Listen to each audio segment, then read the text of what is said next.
Nyoni is the founder of Grand Scale Consultancy.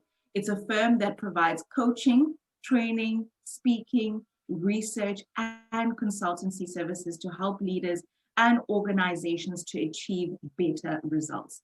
His new book, which is How to Multiply Your Value and Create Extraordinary Impact, has helped many executives and entrepreneurs to find their sweet spot and increase their earning capacity. I'd like to say that I'm, one of the first customers of his coaching, and it has really helped my business in what I'm doing currently take it to the next level. I'm not there yet, but definitely I can vouch for his coaching services. So we're so excited because he's going to be telling us about, the journey of writing his first book and how it's changed his life. So please do unmute your mics, turn on your cameras as we really warmly welcome him to the stage for providing this platform and telling us about his journey thus far. So welcome, Uno. We're so privileged to be with you today. Thank you so much. Thank you. You'd have to put a pin on the picture. Let's see, there we go. And it's not coming out as clear as I wanted to, but I hope you guys won't mind. Okay, so, okay, it's bad. Give me a second. Let me use this one. Okay, that's a lot better. So thank you very much, Slee, for that great introduction, and thank you everybody who has come in this morning. This investment that we are making with each other to make time for ourselves should not be taken lightly at any point. It is an investment that I know most certainly will make a difference in our lives, make a difference in the lives of, okay, there we go. Let me remove this one.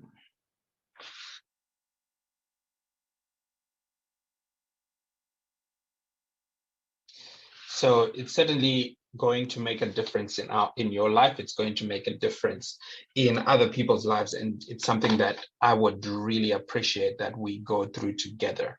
And thank you for those who were here yesterday. Guys, we got so much, and I'm still trying to process some of the sessions that we had last night, and the sessions that we had during the day, and it was really cool. So I'm going to talk to you about two things. I got two requests today. The first request was that the first program had a sales topic to it, which I removed because I thought maybe people want to hear about writing a book.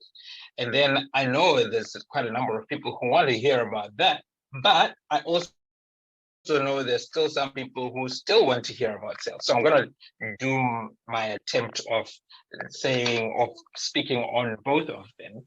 Then you can get to understand a little bit. But when I talk about writing a book, I'm not talking about the whole process.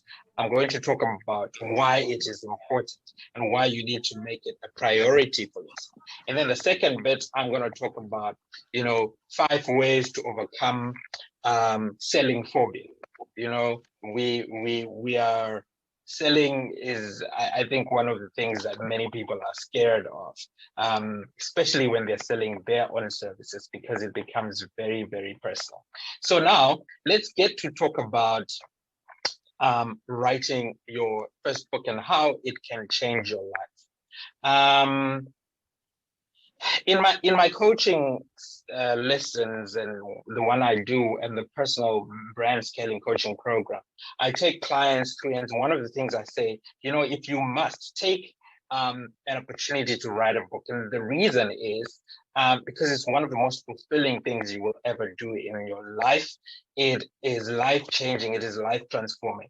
Before the readers come, you are transformed in many ways. And that is why I would seriously suggest that you start writing your first book. Why? The other reason is that you've got a special story. You are unique in a special way. There are things that you can do that you alone can do, that you need to value. There are things that you alone have gone through. So in this coaching program, what we usually do, the first part is that we go through your shape, your spirit, your heart, your abilities, your personality and experiences, and we start breaking them down. And some of the beautiful things I hear clients starting to go through their own personal lives is that they can come from a place where they were not really valuing their story and their personality to a place where now they are really valuing who they are. And that is the place that writing a book takes you to. You've got to begin to understand. So why would you start writing? The first reason that it would change your life is that writing makes you learn 3 times more than any other learning process. The process of writing, it makes you learn 3 times more. And here's the reason. The first thing that you will start doing when you're writing a book is that you will start, thinking about, you will start preparing to write the book. So you will start, say, let's actually forget the book. Let's start writing a blog, one blog, And if anything comes out of this class this morning, out of this session this morning, is that if I can convince you to write one blog, I would have done my job beautifully here. Just about 750 words, just about 1,000 words, then you're good. You have started on writing something. And listen to this guy saying, this is my message. The very person who taught me how to write, Mr. Simbanya Madzawo, thank you very much for coming through and blessing this occasion. You want to be in his session tomorrow. This guy, he's just super packed with wisdom. Can someone speak? Can you let the people that are okay? Thank you. So the writing makes you learn 3 times more. You've got to prepare. So say we were talking about the blog. You prepare first, right? And your preparation process helps you. Maybe the first thing that you do is to just do an outline. Can someone mute their mic, please? Is that you get to prepare a table of contents of what you're going to be talking about. You want to talk about how flowers make you feel. So you want to talk about flowers, how flowers make you feel. The first thing you're going to think, what's in the content of this? So you're preparing. That's the first. And then the second thing is you're going to write. And then after that, you're going to review, right? All this is taking you through the same topic 3 times. Then after that, you're going to post the blog. And then after that, so before you post, I know you're going to review again because this is your life going out. And then after that, you're going to receive feedback and then more feedback. So it's like this cycle, it's a loop that's amazing, giving you, making you an expert while you are in the writing process. This process just makes you become an expert at what you do. The second thing is that writing helps you clarify complex concepts yourself, and therefore makes you a great teacher. If you have a complex matter that you cannot solve, or if you have something that you think people don't understand, try writing it and try explaining it to other, like as if you're writing for other people. My gosh, you begin to simplify it in a big way. Right? And the process of being able to simplify those complex concepts is the process of you becoming a teacher. And teaching is one of the best gifts we can ever give to our children, to our brothers and sisters, to our clients. Great teachers make great leaders. So when you are writing, you're not just writing, you're not just taking a pen and a paper. You are in a university of writing, actually, as you are doing that. That is how powerful writing is.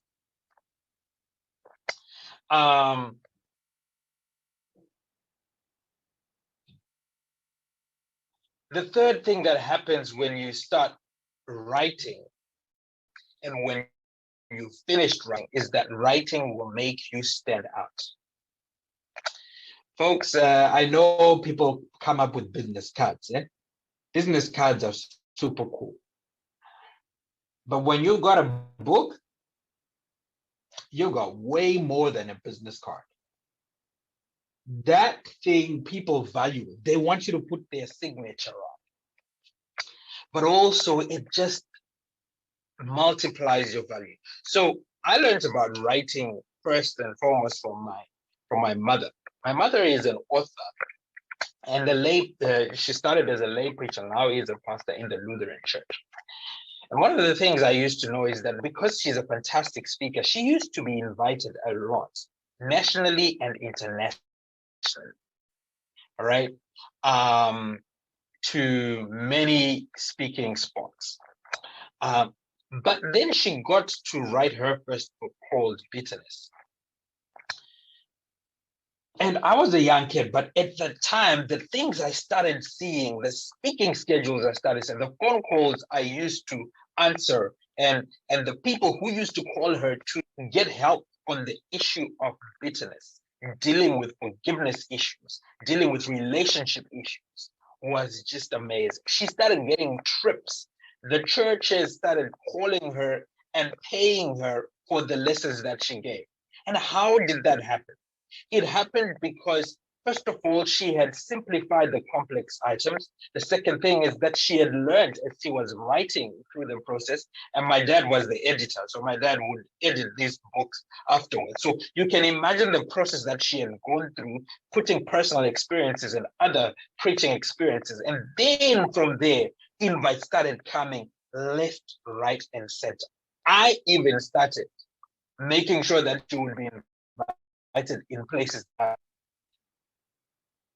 So before the book was written, her son wasn't inviting her to platforms. But after the book, even the son was kind of like, yeah, my mom is the thing. let me make sure that she comes to Africa Christian Business Fellowship. Let me make sure that where I am, my mom can come and talk about this issue. And that's how it started growing. Are we following, people? Are we together at the moment? If we are together, please do say so in the chat box. If you're enjoying this and if this is something that you feel like you want to hear about, please just give me some amen on the chat box right there. Following. Thank you, Mr. Maruta. Thank you, Simba. Oh, my good friends. It's okay. Amen, Zigisa. Eva, we are with you within. Rue, thank you, Rutendo. Thank you very much, everybody. Caroline, we're together. Fantastic. All right. And amen. All at the same time. Hey, yes. Now, the brand standing out. Thanks, Chichi. So the brand standing out is something that you want. Your brand is an important brand. And for it to stand out, writing can multiply that. I don't know what value you want to sell or what value you want to give, but I believe for you to come here, you personally believe that there is something important that you are able to give. You personally believe that there is something of value that you want to give out. And so I want to believe that whatever it is that you have to give out to the world, your story will make a difference. And here's the thing about this brand standing out. It doesn't mean people are going to read your book, eh? I mean, there's some of my clients who bought books. I'm sure they've probably read the first page. They like the autograph signing, and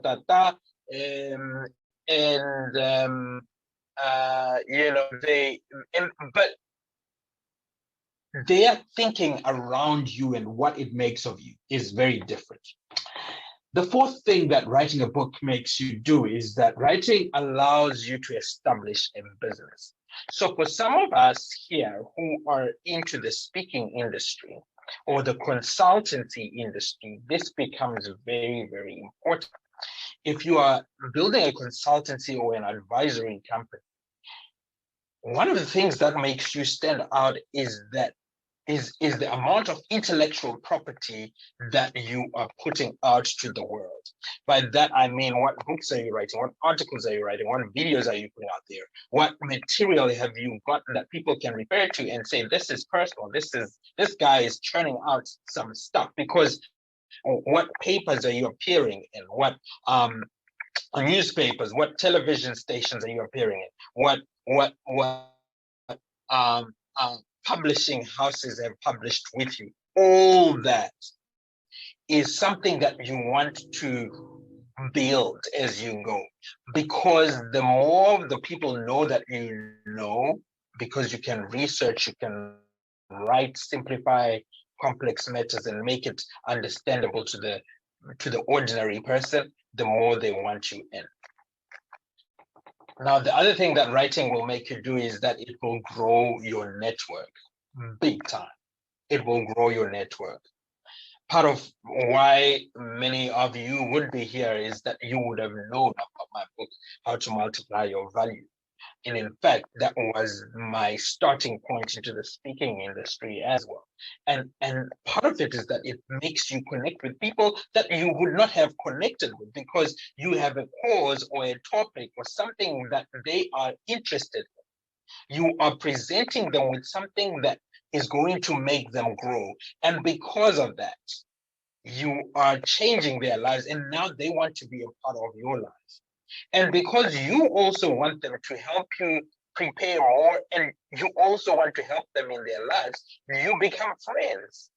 And that's how friendships begin. So writing will definitely be the thing that grows your network. Above everything else, folks, what writing will help you to create impact. There is so much that you know. Your story has so much value, but it is only value that you have if it is not going to be taught to others. I know right in this chat room, right here, we've got business coaches right in here. We've got politicians right in here. We've got uh, learning and development specialists. We've got salespeople. We've got people with different backgrounds who can create impact, can touch the lives of. We've got humanitarians in here. You can touch the lives of 5, 6, 7 people.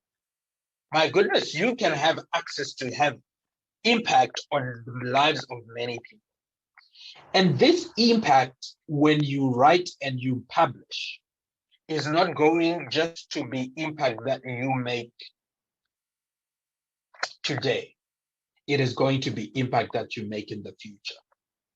Imagine that there was way back more than 2,000-3,000 years ago, in fact, 2,500 years ago, to be kind of precise, a young man who was a shepherd boy who then learned how to put his psalms and whatever he thought into writing.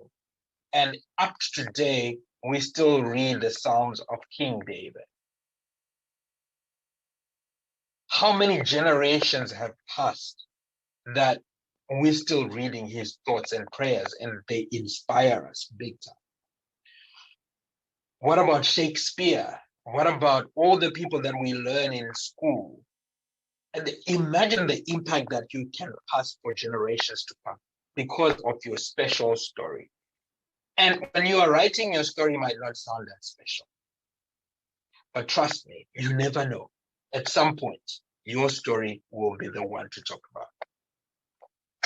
All right. Let me move on how to overcome selling phobia, because I think it's critical that we learn how to overcome the thing that stands between us and becoming wealthy people. So when I was starting off, our first business with a friend of mine called Shingi Mujaji, we started a mushroom production and selling company. So the process of producing mushrooms, white butter mushrooms, was pretty exciting. It was fantastic. We had to make our compost. We had to kind of make dark rooms work and chasing after and looking after those, making sure the temperature was right and all of that. It was a process that took time, but we loved it. It was something that was, satisfying. But if you've sold mushrooms before, or if you've done mushrooms before, you know that when they come and when they are ready to be taken out to the market, it's not time to be dilly-dallying, because they don't have a long shelf life, right? So because they don't have a long shelf life, you want to be able to sell pretty fast. Now, the point is, we had gone to supermarkets, we've gone to many places to try and find,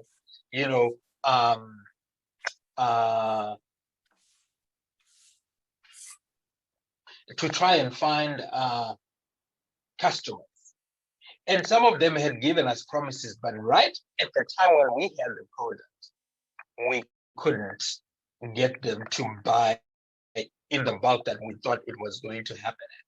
And here I am, a trainee accountant, trying to figure out. Shingi just came with his own slots. He's like, okay, guys, we got this number of pallets of mushrooms. And if there are 200 here, I'll take my 100. So, you take your 100. Okay, good. Now he comes and leaves 100 pallets in my room for me to sell. Now I have to make up my mind how this is going to happen. To a person who hasn't sold much, you're just thinking to yourself, ish, how am I going to do that? And this is the process that kind of helped me overcome that phobia. The first thing that you've got to understand in the selling game is that understand that you are offering value. You are not begging anybody.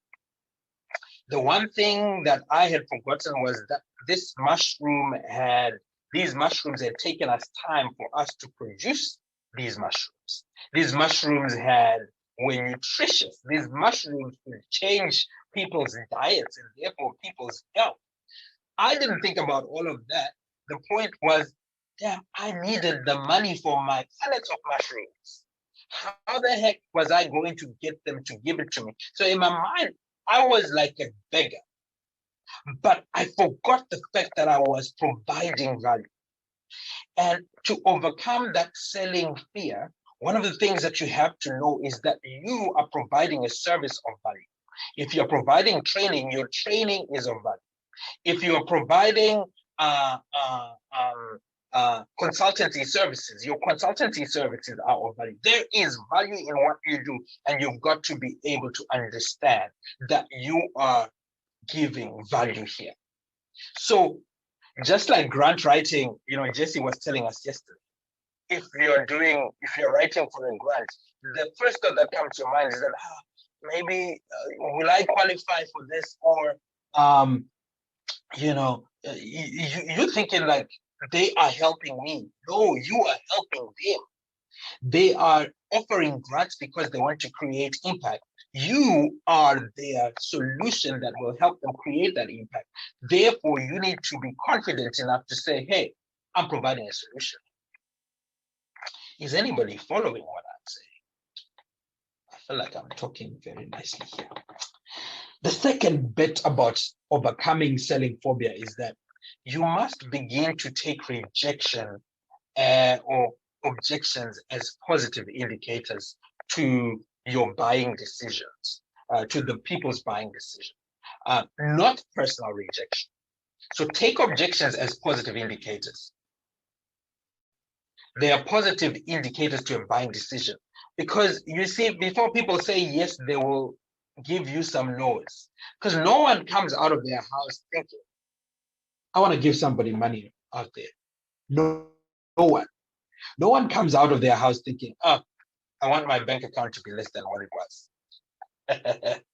Everybody is thinking, I want some value, whatever it is, it's about them. So for them to move from a place where their bank account was 10,000 and your product is 5, for them to move from 10,000 to 5,000, there's got to be a good reason why they do it. And they are trying to convince their minds and their hearts that this is a good thing for them to do. So they will say no, rightly so, to protect what is theirs. They will say no because they fear that they are wasting money. So take that no as something that shows that you are dealing with a normal human being who wants to keep their value. But because remember, point 1 says you are providing value. What you need to do is to convince them that you got the value. And the process of convincing them that you've got the value from the time they say no first up to the time they then buy is you telling them that your 5,000 is well spent in this process as you do these things. So please don't take it as personal rejection when people say no. And rejection can go deep, eh? Rejection is emotional. Honey was talking yesterday about the need to belong, and how, when you are rejected out of a group or a setting, how that is like someone taking a knife and cut it through your skin. It's the same pain that the brain feels when skin is cut and when rejection comes.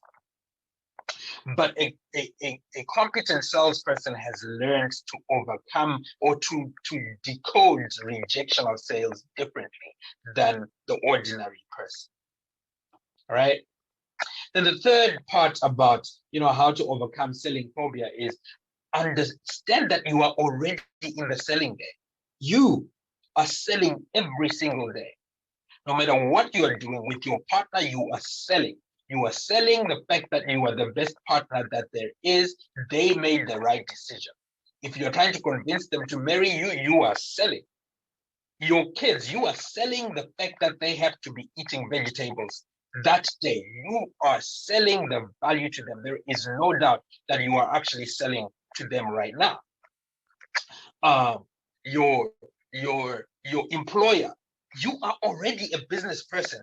It doesn't matter what you think. You are an entrepreneur. You are the CEO of Caroline Farirai Consultants, of Guguletu Moyo Production, of Losisa Holdings. You are the CEO of Rutendo Marumisa Incorporated. There is no doubt that you are. So you are already in the selling game. You might as well accept it. Now, when it comes to selling other services, you want to convince yourself that you can go for it because you are already, you might as well get better at it. So convince yourself that you are already in the selling game. You might as well get better. Then the fourth bit is that don't put yourself in the pressure to become the hero. This one I learned the hard way. So always, especially in the consultancy game, you are thinking that because I am selling, people expect me to be perfect. Hey, people are not worried about you, eh? People are worried about themselves. Everybody is preoccupied with themselves. That's the honest truth. They wouldn't care much or less or whatever about who you are. They care about themselves. That is their preoccupation. So you don't want to put yourself under pressure. The customer is the hero. You are just the guy. Forget that pressure. The customer is your new hero. Because from the time they get out of their house up to the time now, they are just thinking, I am the hero. I am the thing. So you are just the guide. If you are selling mushrooms, you are the guide to greater health for their fantastic family of 2 kids. So when you position it that way, you are talking to them about the health of their kids and how this nutritious meal will make them, as the mother or the father of the house, a hero that indeed brings up 2 heroes or 3 heroes in their family. Right? So you are the guy. You know, in every movie, there is the hero. But every hero has a problem, a challenge.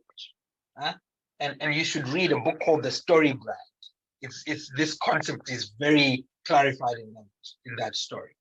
It says that as the people that sell, you are the guy, and the customer is the hero. The hero usually begins with a problem. They have a problem that they're trying to solve. And you know, if you're watching a movie, you will find that the hero, maybe the first thing that happens is that their kid is kidnapped, or their partner is killed or kidnapped, or they're in some complex situation in that movie. But then they meet this old guy or this person that kind of helps them through working through the depression, working through, you know, the many things that they've got going on. And all now they've got to do is, when they take that advice, they go out and they begin to recover the things that they need to recover. We as salespeople are not the heroes. We are just people who are there to solve, to help the hero find out this one piece to the puzzle. That one piece, when we fix that one, they are good. We just guide them in. That removes a lot of pressure.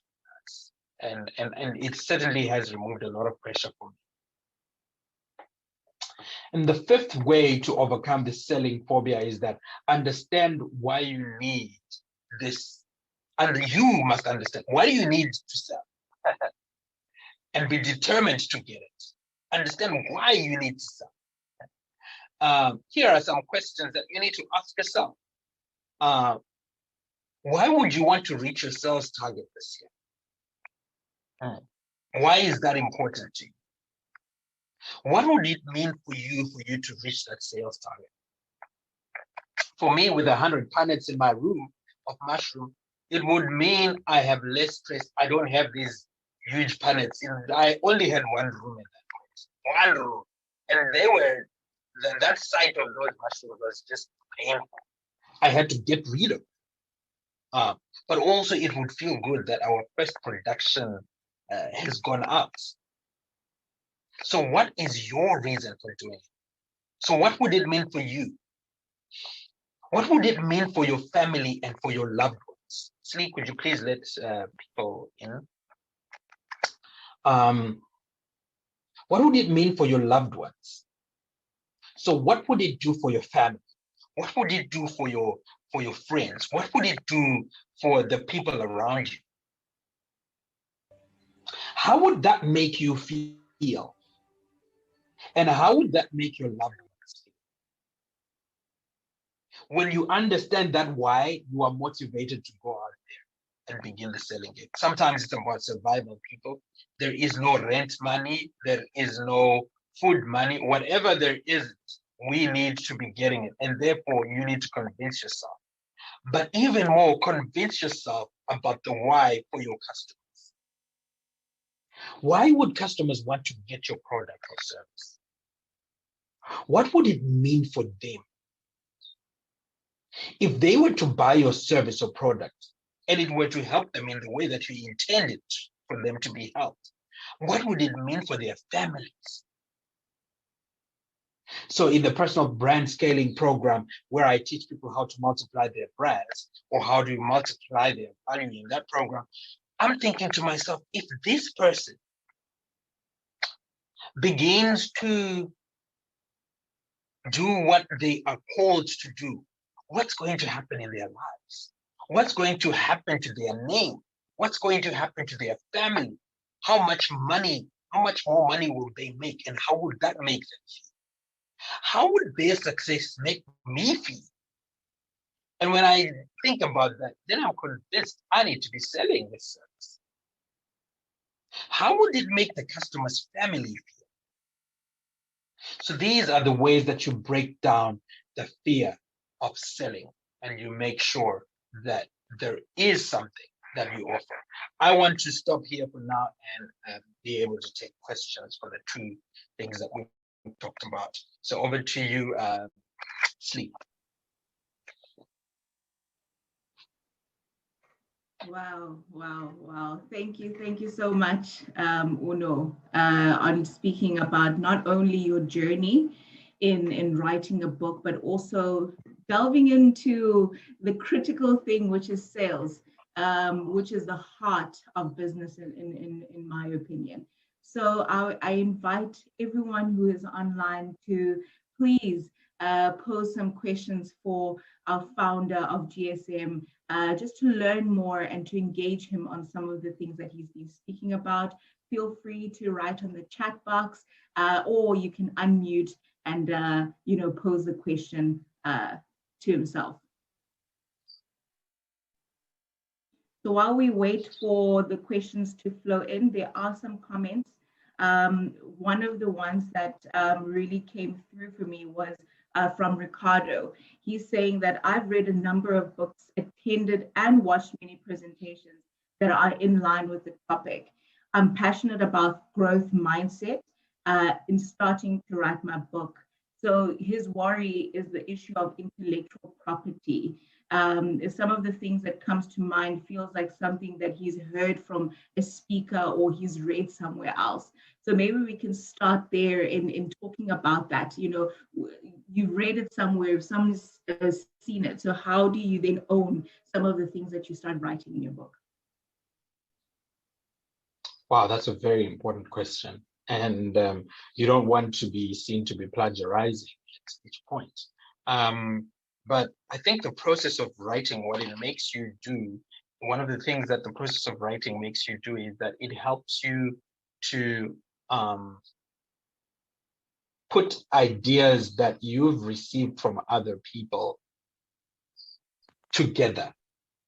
So even if none of these ideas are the putting together in a chronological order in some form or fashion that makes you understand it in a different way is the way you are building that intellectual property.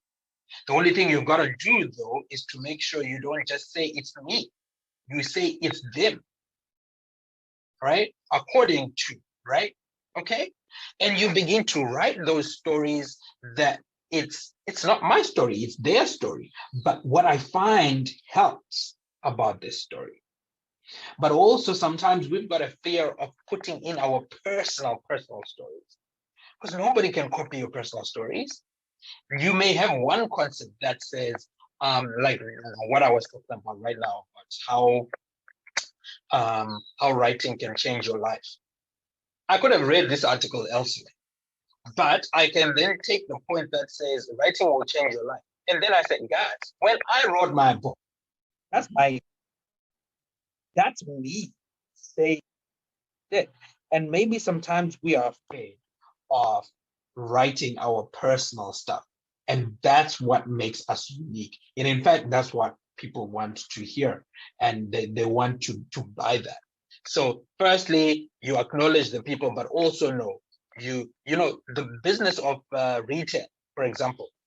Retail places don't produce jack, but their work is organizing the food, the products in shelves and in places where you can find them. That's where they give their markup. You are an organizer of information, giving it to the people in the way that they would best understand it. And for that research, for that organizing, you then get to charge people, and that's your intellectual property.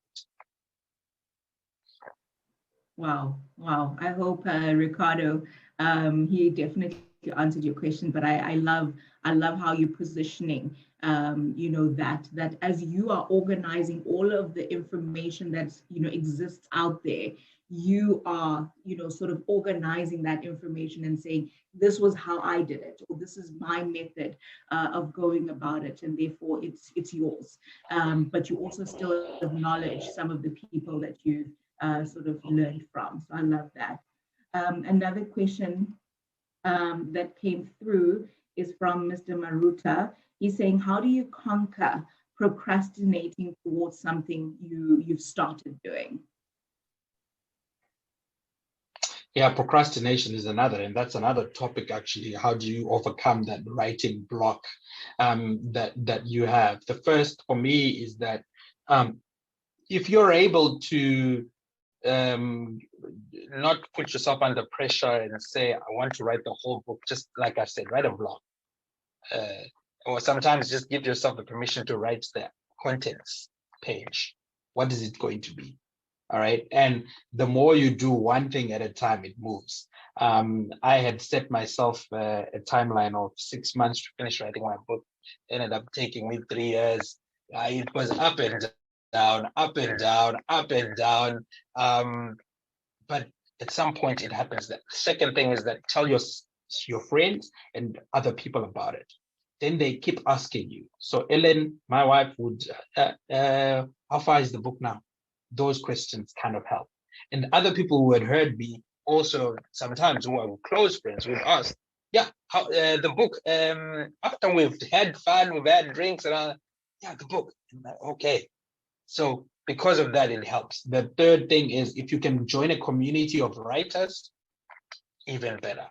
I always ask people to join the Professional Speakers Association of Southern Africa. If you join the virtual chapter, absolutely fantastic. They don't charge anything. They have a book writers mastermind.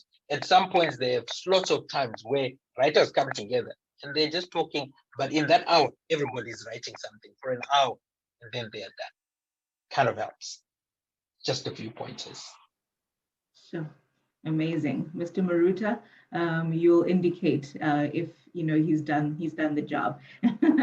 And then Caroline is saying, you mentioned that we don't have to take rejection personally and that we should regard it as positive feedback. How do you think we can do that? The process of dealing with rejection. Yes.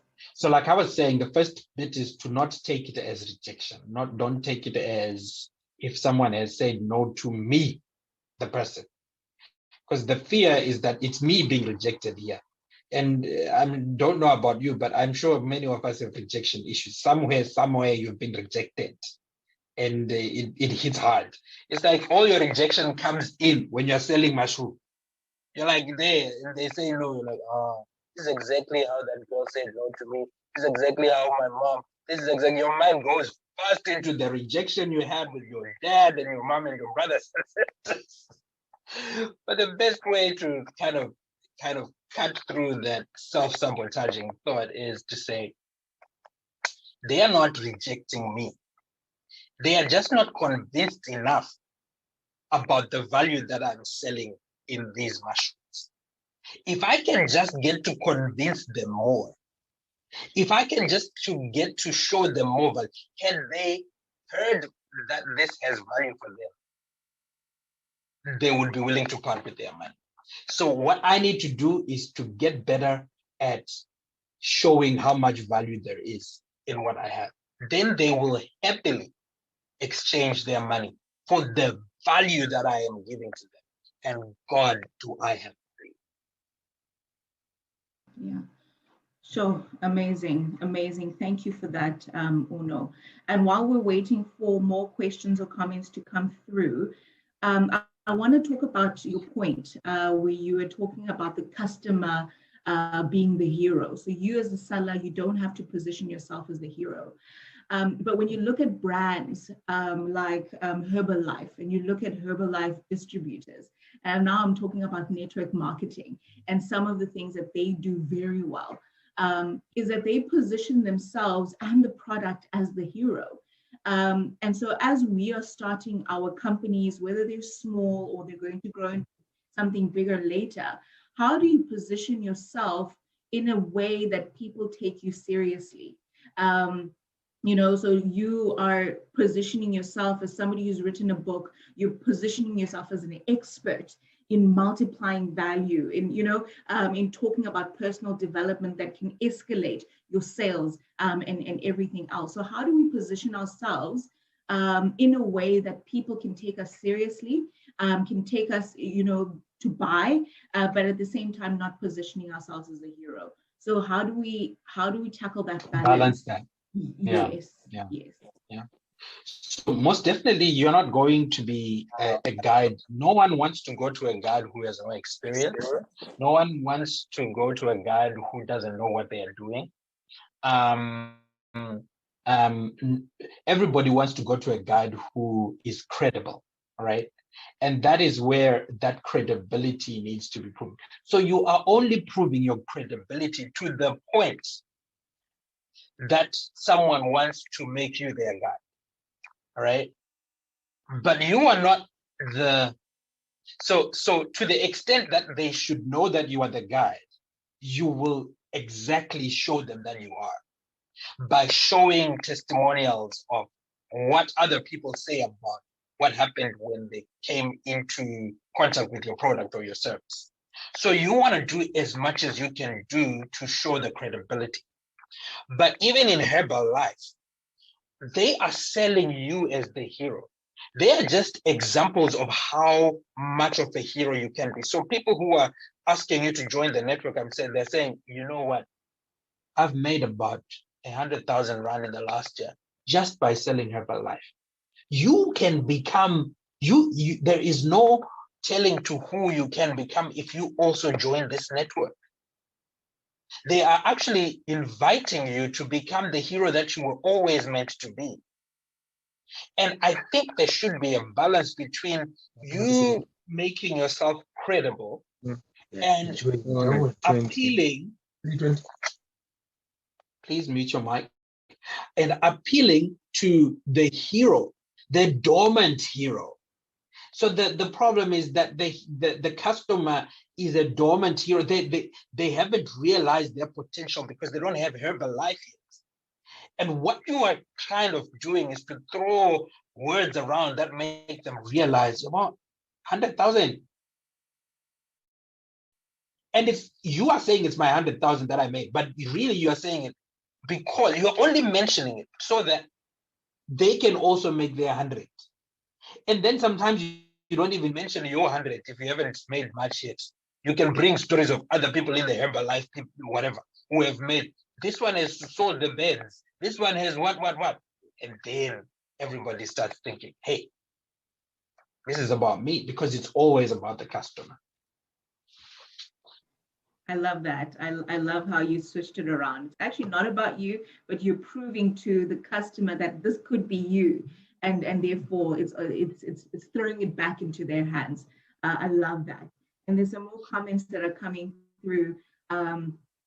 Firstly, Google is saying, I appreciate the concept of shifting the focus from being a hero and viewing your client as the hero. It removes the focus from you, gives you a bigger purpose of helping to solve somebody else's problem.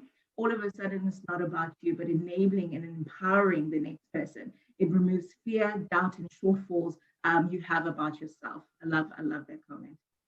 She got it. She's like reading from the story brand book. And Wendy is saying he's really, really happy to be here, and he's wanting to connect with everybody who's online. So thank you, and hopefully you enjoy the day, Wendy. Bolani is saying at Google that shift also helps in apportioning rejection appropriately. If you are the hero in the equation, you then take the rejection personally. If the customer is the hero, when the rejection of the sale comes, they are in fact rejecting themselves. Oh, come on. Hey. That's the doctor speaking. And so I know you're about to conclude. See, can I have 1 minute to talk about some of the things that we do that I learned with these two topics that I've just said? So the first one was about writing your first book, and what we have there is at Grand Scale is a personal brand scaling coaching program, and this program actually helps you kind of identify your talents, unique selling points and opportunities that you have. You get to understand your value. You get to also then increase your revenue streams. If you have a full-time job, but you want to get into the speaking, consultancy, and advisory business, this is what we help you with. We also help with getting tailored private coaching. I get to go through the journey with you over 90 days. And we actually become good friends, but also I become your accountability partner that makes sure that you do the things that you commit yourself for the 90 days. And definitely, I have seen this program getting people to live a more fulfilled, purpose-driven, and holistic life. So if you are interested in such, please do email me from the email that I've been emailing you on, or you can go on to our or you can use uno@grandscaleconsultancy.co.za. That was the first. And the second one is the sales masterclass. We've just dealt with the tip of the iceberg of selling, dealing with phobia. But the sales masterclass is going to help you to develop confidence in finding your selling ability. It's going to help you to know where, how to find your potential customers.